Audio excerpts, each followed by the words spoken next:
You might know that Tudor use Kenissi movements, but who is Kenissi and why is the manufacturer in the Lochla structured like this? Half Kenissi, half Tudor.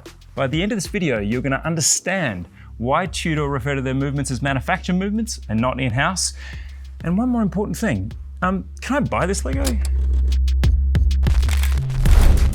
Few words in watchmaking carry as much weight or confusion as in-house movements. So we've come here today to Tudor HQ in Geneva to explore this question and to ask why Tudor refer to themselves as a movement manufacturer as opposed to an in-house movement maker.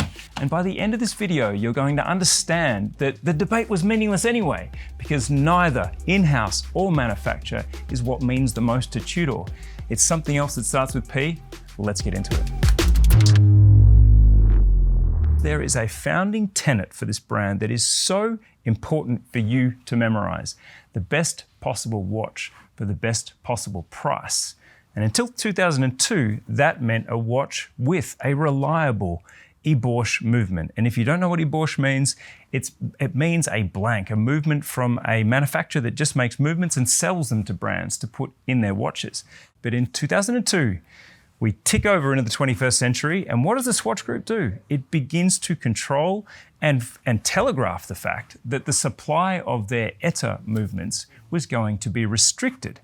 There were two options. One, to become an in-house movement manufacturer themselves, to verticalize the whole process of making a watch from foundry to the wrist. Or option two, to build a movement manufacturer that would seek to combine a range of A-grade suppliers and then to assemble a movement that uses the best of each of these components. And that's what they did. Enter Kenissi in 2010. Now there are 5 years of R&D before any fruits of this labor emerge. And I think you know what happened in 2015. If I had a flag and it had a big N on it, that would be the clue. The North flag enters the equation, rocking the MT5621 movement, Tudor's first ever own supplied movement. But here's where the story takes an interesting twist. Tudor built Kenissi just for themselves, right? Like, that makes sense. You know, it ensures their future. It gives them autonomy from ébauche movement makers that could pull the rug from underneath them. The answer is no.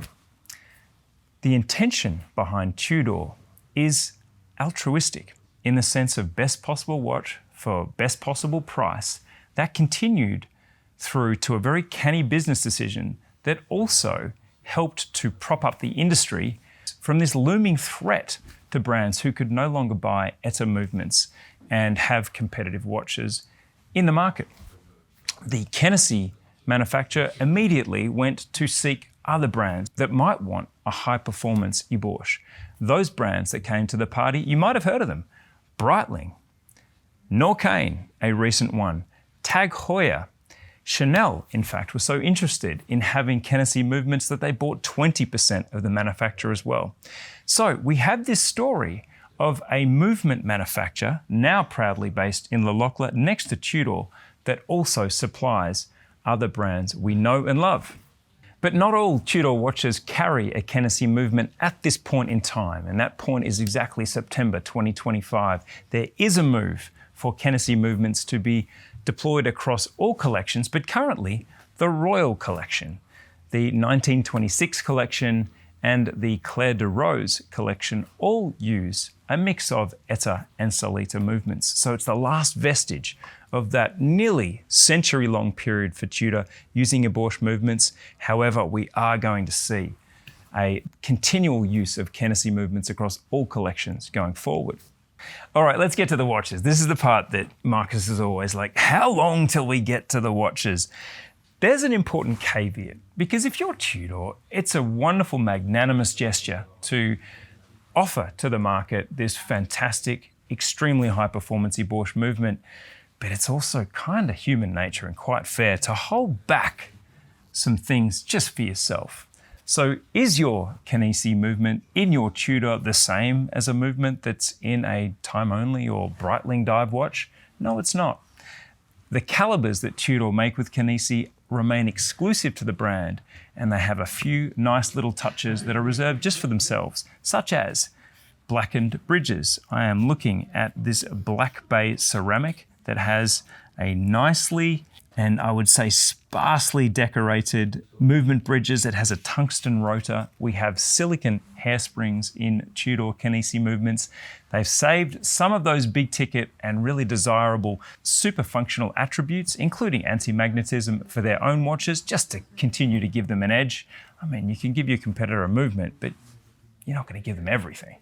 And there is rhyme in the reason to holding back some of these highly valuable and performative elements, like an anti-magnetic going train, which is all the parts of the watch that move, a silicon hairspring, and that is that these are the parts of the watch that are measured for anti-magnetism by that METAS certification.